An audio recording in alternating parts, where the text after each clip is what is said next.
انعقاد فرماتے ہیں، یہاں بھی اس کا انعقاد ہوا. پورے ملک کے اندر بیرون ممالک بھی محافل میلاد مصطفیٰ صلی اللہ علیہ وسلم کا انعقاد ہوتا ہے. اور یہ وہ ٹپیکل روایتی اور فرسودہ گفتگو وہاں پہ نہیں ہوتی. اصلاحی جماعت کا مشن صرف یہ نہیں ہے کہ جناب آپ وہاں پہ جائیں، صرف اپنی توصیف بیان کریں، صرف اپنی وضاحت بیان کریں، کرامات کا تذکرہ ہو جائے اور چند وہ جو گھسی پیٹی باتیں ہم کرتے ہیں ہم وہ کریں، اور پھر اس کے بعد لنگر شریف تقسیم ہو، پھر عوام الناس اس لنگر سے استفادہ حاصل کر کے اپنے اپنے گھروں کو کوچ کر جائیں. یاد رکھیں، جہاں بھی جس طرح مجھ سے پہلے حضرت علامہ رفیق احمد شاہ جمالی صاحب آپ بیان فرما رہے تھے کہ یہاں پہ جب آپ بیٹھیں گے تو آپ کو ایک مقصد کی بات کی جائے گی، آپ کو بنیادی طور پہ یہ بتایا جائے گا کہ ہماری زندگی کا مقصد کیا ہے، ہم کہاں سے آئے ہیں، ہم کیسے آئے، ہم کیوں آئے، ہمارے اس سفر کا مقصد کیا ہے، اور ہم نے یہ سفر مکمل کر کے کہاں پہ جانا ہے. آج کی جو محفل ہے یہ چونکہ عرس مبارک کی محفل ہے، اور اس حوالے سے آپ یاد رکھیں کہ یہ ہم نے صرف یہاں پہ بیٹھ کے صرف وہی تذکرے اپنے نہیں چھیڑے رکھنے، بلکہ ہم نے جن کی یاد میں جن کے عرس مبارک کی محفل ہم نے سجائی ہے، انہوں نے جو ہمیں پیغام دیا ہے، انہوں نے جو ہمیں ایک مقصد عطا فرمایا، انہوں نے جو ہمیں ایک راستہ دکھایا، انہوں نے ہمیں اس دنیا کے اندر رہنے کا جو ڈھنگ اور اس دنیا کے اندر بسنے کے جو سلیقے سکھائے ہیں، اور انہوں نے ہمیں جس چیز سے عہد کرنے کا حکم دیا ہے، آج کی اس محفل کے اندر ہم نے ان کی تعلیمات کے ساتھ اور ان کے ساتھ کیے ہوئے اپنے اس عہد کی تجدید کرنی ہے. اور آج ہم نے یہاں پہ بیٹھ کے جب اٹھنا ہے تو اس عزم کے ساتھ، اس عہد کے ساتھ، اس ارادے کے ساتھ، اس یقین مصمم کے ساتھ اٹھنا ہے کہ جب ہم یہاں سے اٹھ کے جائیں گے ہم اس سے مختلف ہوں گے جب ہم بیٹھے تھے. انشاءاللہ جب تک ہمارا یہ مقصد نہیں بنتا، جب تک ہم اس چیز کو اپنے اوپر واضح نہیں کرتے، جب تک ہم اس چیز کو اپنے سامنے اپنا مقصد نہیں بناتے، میرے بھائیوں یاد رکھیں ہمارا یہاں آنے کا مقصد پورا ہی نہیں ہوتا. ہمارا یہاں آنا اور نہ آنا ایک جیسا ہو جائے گا اگر ہمارے یہاں سے اٹھتے ہوئے یہاں سے بیٹھنے والے سے مختلف نہ ہوئے تو.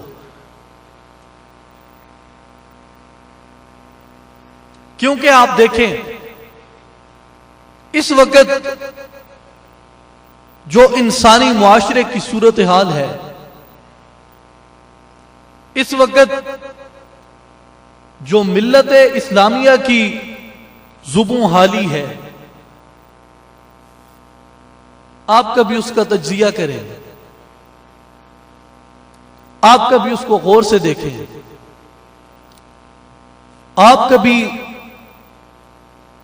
اسے اپنی زندگی کے اندر، اپنی روزمرہ زندگی کے اندر دیکھیں کہ اس کے اثرات آپ پہ کیا مرتب ہو رہے ہیں.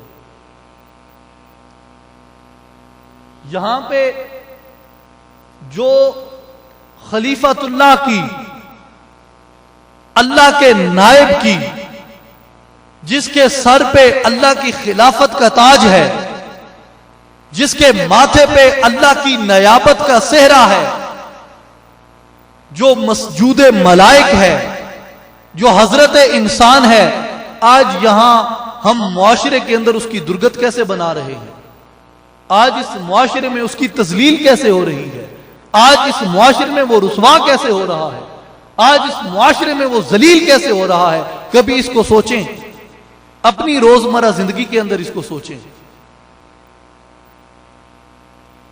میرے بھائیوں قیامت کبریٰ کا تو ہمیں قرآن نے بتایا کہ ایک قیامت ہے جس نے نافذ ہونا ہے، وہ دن جس کا اللہ نے ہم سے وعدہ کیا، جس دن اس کی عدالت میں تمام انسانوں نے اپنا کیا دھرا پیش کرنا ہے، اس کے مطابق سزا و جزا لینی ہے. وہ قیامت تو دیکھیں کب آئے گی، وہ تو قیامت کبریٰ ہے.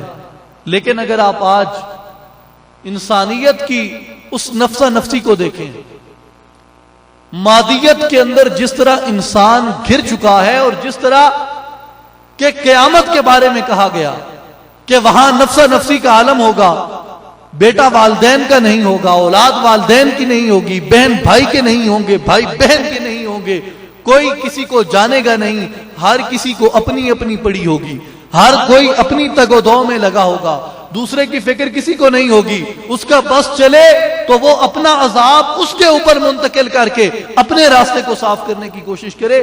آپ دنیا کے اندر دیکھیں، کیا آج یہ نفسا نفسی کا عالم آپ کو نظر نہیں آتا؟ آپ اخبارات کو پڑھ لیں، ہر روز اخبارات کے اندر آپ کو کتنی سرخیاں نظر آئیں گی، کتنی خبریں نظر آئیں گی کہ چھوٹے سے رقبے کے تنازع پہ باپ نے 4 بیٹوں کو قتل کر دیا، نعوذ باللہ، بیٹے نے یہ کر دیا، بہنوں کے ساتھ یہ ہو گیا، بھائیوں کے ساتھ یہ ہو گیا، چچاؤں کے ساتھ. میں مقصد ان سرخیوں کی طرف آپ کا اشارہ صرف اس لیے دے رہا ہوں کہ آپ اندازہ لگائیں کہ ہم کتنے گر چکے ہیں اخلاقی طور پہ، انسانی معاشرہ کتنی تذلیل کا شکار ہو چکا ہے. پھر اس کے بعد آپ دیکھیں کہ آج جو میں نے گزارش کی کہ کوئی کسی کا نہیں بنتا، ہر کوئی اپنی لالچ کے پیچھے، اپنی ہوس کے پیچھے، اپنے طمع کے پیچھے، اپنے غضب کے پیچھے، اپنی شہوت کے پیچھے، اپنی خواہشات کے پیچھے، اپنے نفس کی خواہش کے پیچھے، جس چیز کے اوپر اس کو شیطان نے اکسا دیا ہے، اپنی اس خواہش کے پیچھے وہ دنیا کی ہر چیز کو قربان کرنے کے لیے تیار ہے. وہ نہ عزت کو دیکھتا ہے، وہ نہ شہرت کو دیکھتا ہے، وہ نہ دولت کو دیکھتا ہے، ہم نہ منصب کو دیکھتے ہیں.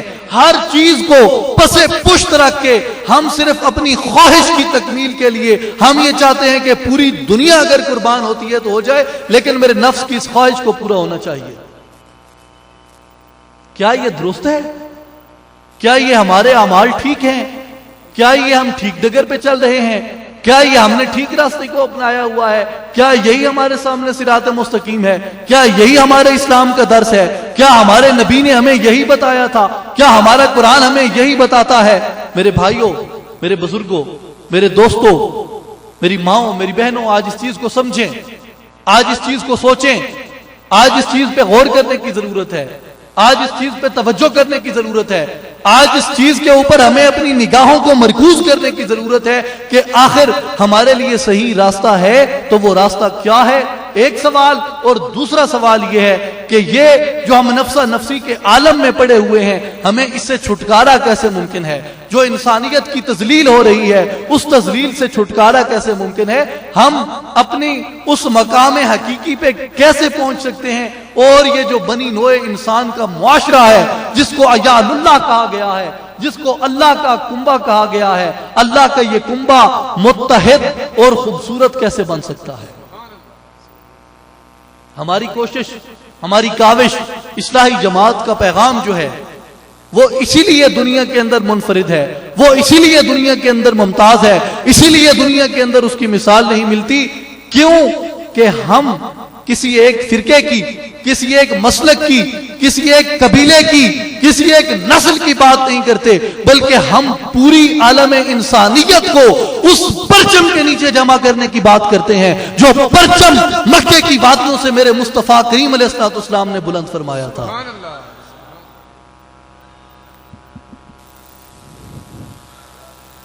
کیوں؟ اس کی ضرورت کیوں ہے؟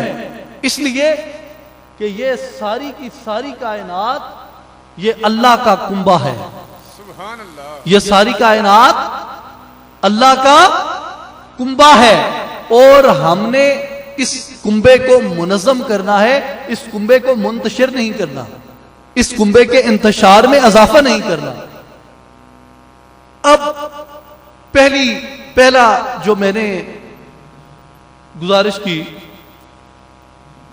کہ اس تذلیل سے چھٹکارا کیسے ممکن ہے، ذرا غور فرمائیں.